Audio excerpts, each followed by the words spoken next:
Setelah terjadi masa pandemik ini, maka ditakutkan semua mahasiswa akan belajar melalui online dan tidak ada lagi yang ke kampus. Cara mengajar mereka berubah menjadi secara live di online, sehingga okupansi kos yang berada di sekitar kampus menjadi menurun bahkan menghilang. Apakah bisnis properti kos di area kampus dengan segmen market mahasiswa maupun mahasiswi masih sangat menggiurkan dan sangat berpotensi?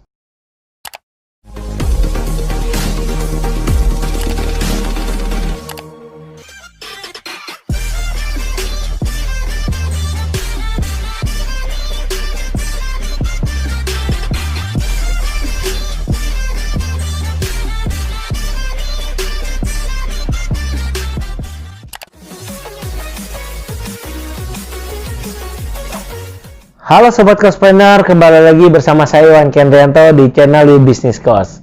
Di video kali ini saya akan membahas apakah bisnis properti kos di area kampus dengan segmen market mahasiswa maupun mahasiswi masih sangat menggiurkan dan sangat berpotensi. Setelah terjadi masa pandemik ini, maka ditakutkan semua mahasiswa akan belajar melalui online dan tidak ada lagi yang ke kampus, sehingga okupansi kos yang berada di sekitar kampus menjadi menurun bahkan menghilang. Sebenarnya cara belajar online ini sudah lama diterapkan oleh beberapa universitas. Ada beberapa universitas sudah menggunakan sistem online sejak sebelum pandemik. Sehingga apabila setelah masa pandemik tetap diadakan cara belajar dengan sistem online, tidak akan mengurangi okupansi bisnis kos Anda yang berada di area universitas maupun kampus tadi. Hal ini bisa terjadi apabila ternyata kampusnya ditutup selamanya, sehingga tidak ada lagi kegiatan tatap muka sama sekali. Tetapi yang saya ketahui sampai saat ini dari beberapa sumber informasi yang saya terima, pihak kampus masih mengadakan pertemuan secara offline. Meskipun tidak banyak kegiatan dari para mahasiswa yang datang ke kampus untuk saat ini. Kenapa? Karena beberapa dosen masih menggunakan kampus sebagai area ataupun tempat mereka belajar.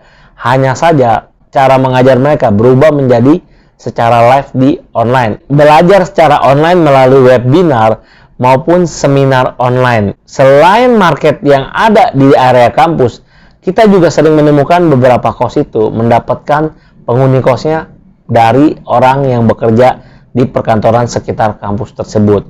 Jadi bisa saya bilang bahwa market dari audiens kos Anda sebenarnya bukan hanya mahasiswa maupun mahasiswi tadi, tapi bisa jadi orang-orang yang bekerja di kampus tersebut ataupun di sekitar kantor tersebut bisa menempati kosan Anda.